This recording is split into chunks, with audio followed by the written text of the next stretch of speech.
मेरो जेठी भाउजूलाई पनि धेरै धेरै बधाई, कङ्ग्रेचुलेसन्स। बल्ल भेट्न पायौँ after delivery.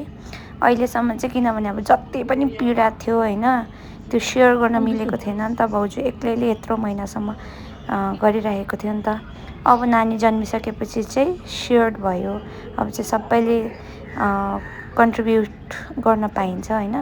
So my brother as you can see is in cloud 9। अनि हामीले चाहिँ हेर्न पाउँदैन रहेछ, सिसा बाहिरबाट मात्रै हेर्न पाउँदो रहेछ। बाउले मात्रै टाइम टु टाइम बिहान र बेलुका भेट्न जान पाउने रहेछ। खत्रै स्ट्रिक्ट रहेछ क्या। एक प्रकारले ठिकै पनि हो, मलाई त मन पर्यो। तर पनि छुन नपाउँदा अलिकति कस्तो चाहिँ लाग्दो रहेछ। एनिमेज अब यो नानीको राम्रोको लागि हो भनेर अब मन चित्त बुझाइयो। सो तर मलाई चाहिँ लास्टै कि कस्तो बोक्नु मन लागेको थियो।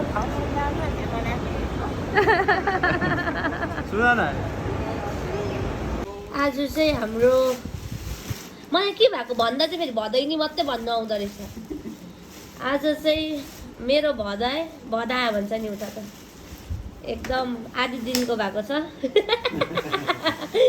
अनि यहाँ चाहिँ उसको ब्रान्ड न्यू प्राम स्ट्रोलर।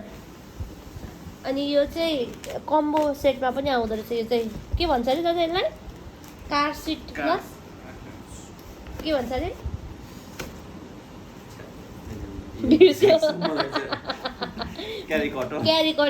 क्यारीकट यो पनि कम्बो भयो होइन, 2 in 1। This itself is 2 in 1। Car seat plus carrycot and this is stroller. So the new dad is opening, unboxing, unplastiking भनेर बक्स छैन अनि अनप्लास्टिकिङ। मान्छेको प्रेजेन्टेसन दामी थियो नि त, त्यसरी देखाउनु पर्यो नि त। अझै अरू सामान पनि कन्भिन्स गराएर त्यो पनि किनाए। मैले किन्नु भनेको त तपाईँलाई, किन्यो भने किनेको हुन्छ। सोच्दैन फेरि अब मान्छेलाई त म कुनै युजफुल कुरामा त्यो नि हो लङ टर्म हेर्छ त्यो चाहिँ अब जस्ट 1 yearको लागि मात्रै अरे।